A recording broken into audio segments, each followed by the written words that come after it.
I'm Matt Gilhooly, and this is The Life Shift, candid conversations about the pivotal moments that have changed lives forever.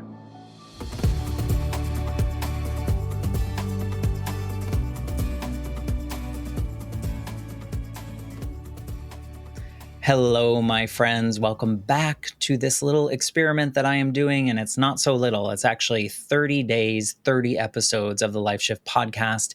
This is a bonus series in which I'm going to show up every day. I'm going to take a look at my little list that I put together with my own ideas, some ChatGPT ideas that you all are sending me. If you have any ideas of things for me to cover this month in November of 2024, go ahead, send them to me on social media, or you can email matt@thelifeshiftpodcast.com. Ask me a question. My goal here really is to kind of set a little bit of a habit for myself. So this is every day I'm showing up after work, usually, and I am recording this, I'm editing it, putting it out, trying to get a nice cadence going, not trying to pre-record. I really want to try to do this every day in this month and show up and just be real in the moment. So we'll see if I can make it. So this is day 8. So far, so good. It's been really interesting. I hope for you, my goal is, well, I already said what my goal is, but another goal is that I want you to maybe know a little bit more about me, since the Life Shift podcast is really about me holding space for other people's stories while interjecting pieces of my own. But, here we are. So today I am tired. So it is Friday, and it was a long work week, and it was a long week just in general. So I thought I was just going to share a little bit about the Life Shift podcast process and the production and all the things that I do. I do it all myself, in case you didn't know.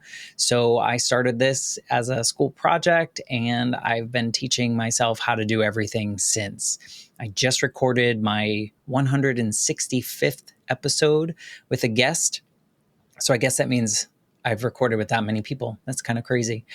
And along the way, I've really set up a schedule, or a way, or a process, I guess is a better word, of how I do this podcast. It is audio and video. So if you've never watched the videos, those are on YouTube. You can head over to the Life Shift podcast on YouTube, and you should be able to find these videos, and you get to see the reactions. I know some people like to watch those versus listen, but I do look at the Life Shift as a audio first podcast. And so I really spend more time on the audio production of it. At the beginning, I reached out to people and connected with them, asked them, do you have a pivotal moment that you'd like to talk about? Have you reflected on it? Have you narrowed it down? All these questions that I would go into started with people I knew, eventually started talking to people on LinkedIn and getting connections that way.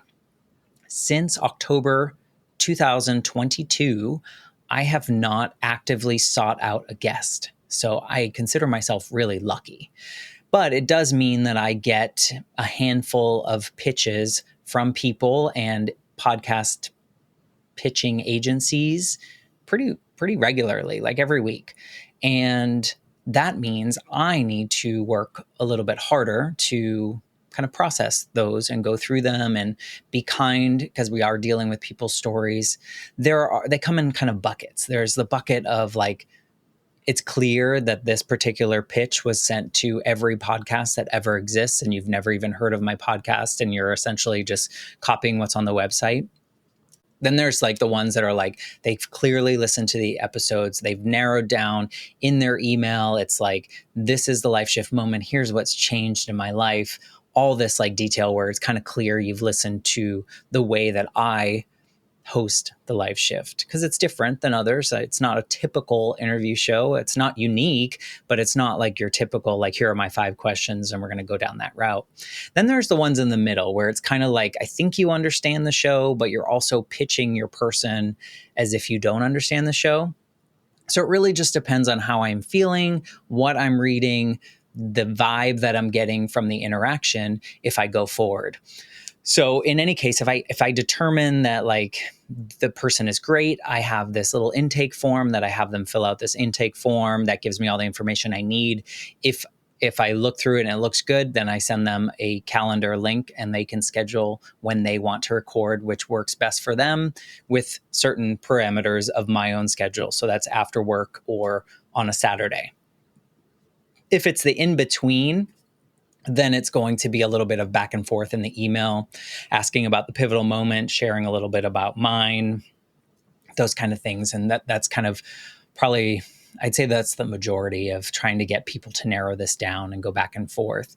I think if people pitch themselves, typically they're more aligned. It's more the agencies that don't do as much of the work. Now, there's a couple agencies that I work with regularly and they understand what I'm looking for. And so their pitches are right on the mark and they understand exactly what I need. So that's really helpful. Thank you to those of you that are doing that. And if you are interested in the show, I take any kind of pitch. So please reach out. I'd love to talk about potentially having you on the show. You know, every story is important. And then there's the emails that are not so nice. And they're clearly not into my show or listening to it. They're just kind of blanketing. And sometimes I delete those and sometimes I respond and just let them know that they're not aligned, but this person sounds great and they'd probably be great on another show. So, and that's okay. But like I said, since October 2022, I haven't had to look for a guest, which is really such an honor that people want to be a part of this show. So we go through that. They schedule out. I have my calendar open for 90 days from today's date, essentially. So they can schedule out as far as they need to, with the understanding that currently this is November 8th. And so I'm recording episodes that won't come out until January now. So we kind of think about those and make sure that their story, you know, everyone's story is kind of evergreen. So I guess that doesn't matter too much. It's really the people that think that they can use it as a promotion tool more so than just a conversation. And so those we kind of have to, they kind of just don't want to be on the show if they can't promote. So that's fine. We want to tell stories. We want to make sure that there are people listening that feel alone in their circumstance. And maybe by hearing this guest story, they feel good. So on the week of recording, I send an email to my guests and here's all the parameters. We use this platform called Riverside, which I've been using it since episode 1. There's only one thing I recorded on a different one and I immediately came back to Riverside. So all these episodes, all the bonus episodes, all the other things that I've done, I've used Riverside and they've just been such a great platform. And what that gives me is it gives me good audio and good video, assuming that the guest has those options, but it avoids what you might be familiar with based on the pandemic and working from home is that Zoom lag when the internet kind of goes out. Riverside avoids that because it's recording locally and uploading at the same time. So I get really good quality video and audio, assuming that the guest has good inputs from their machines. So that requires some good internet, that requires a decent computer, that requires headphones, those kind of things. And so if you ever hear episodes that sound a little off, it's probably because the guests did not have those particular things. And I weigh the weight of the story a lot more than the quality, but I try to make it sound as good as possible. So we do our recording. We schedule 90 minutes.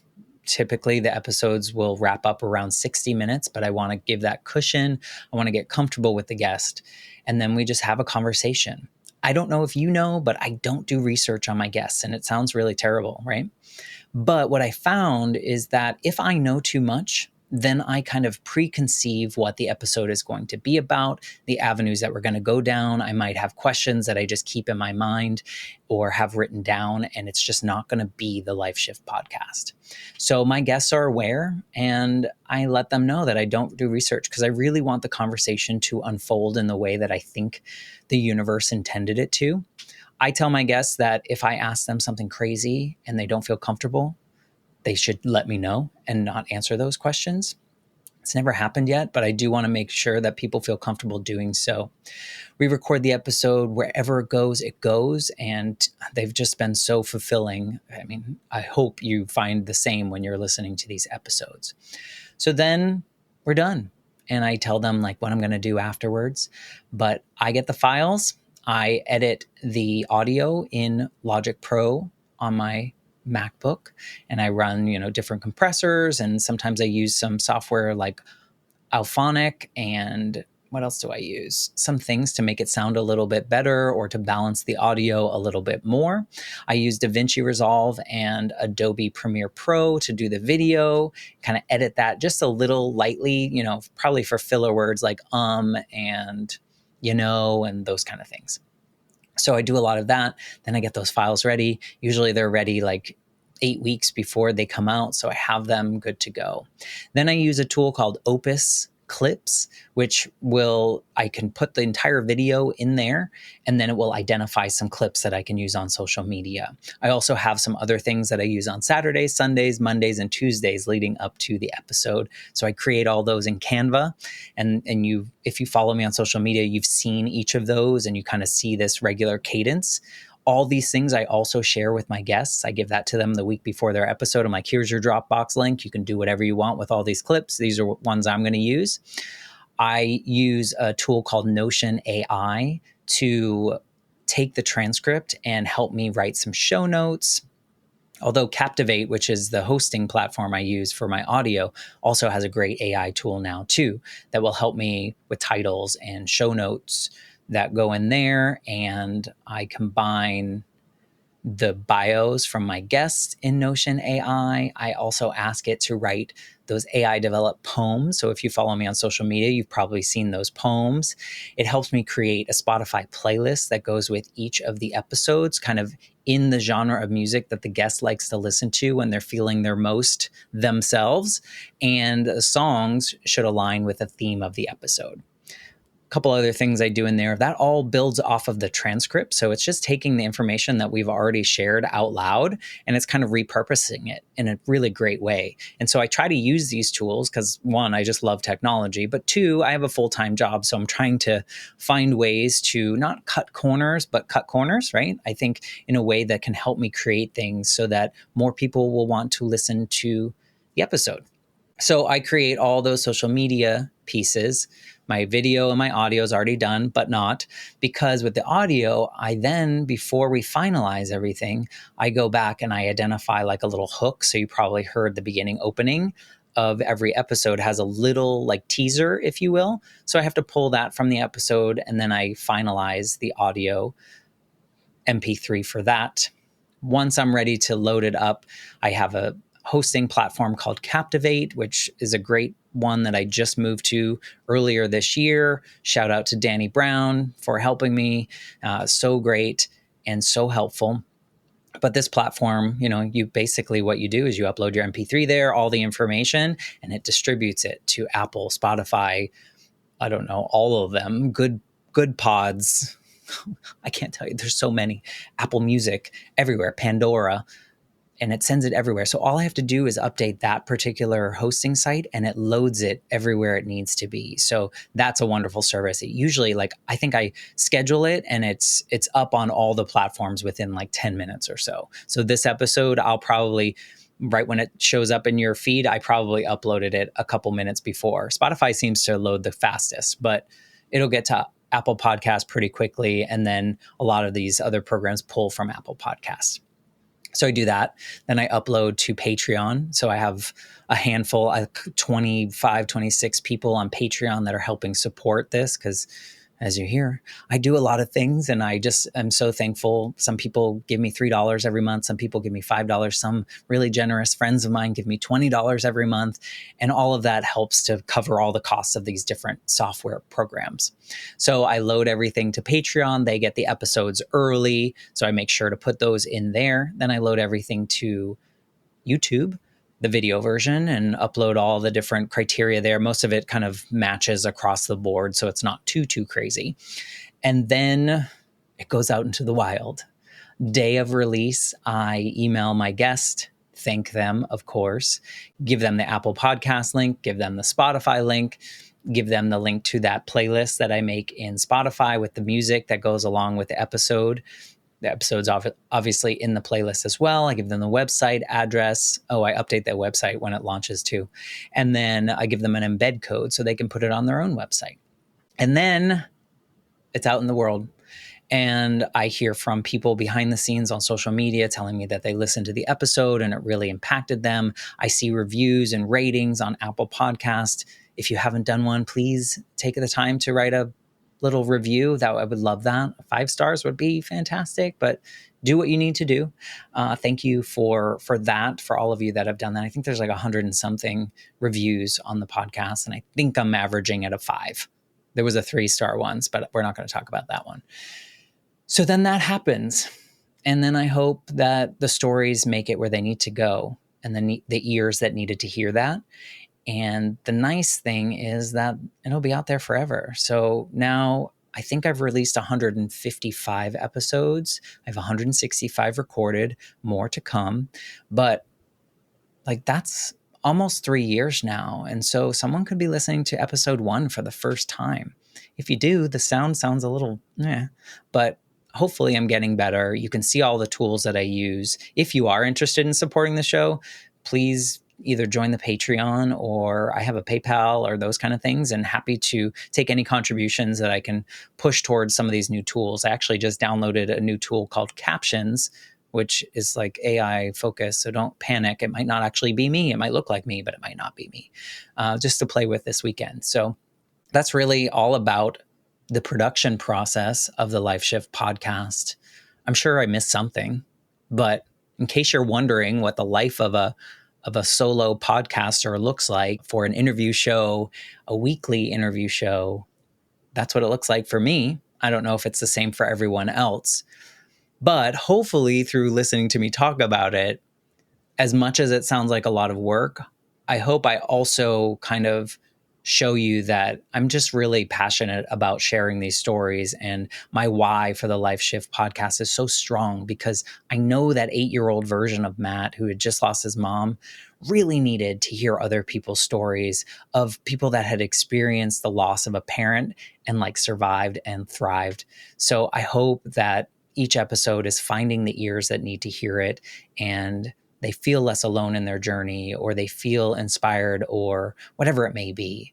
So thank you for coming along on this little 30-day, 30-episode experiment that I'm doing for November 2024. Today was all about what I do behind the scenes, but hopefully that gives you a little bit more insight into who I am and the passion that I have behind this project. I will be back tomorrow on day 9. No idea what I'm going to talk about, so stay tuned, and I will see you tomorrow.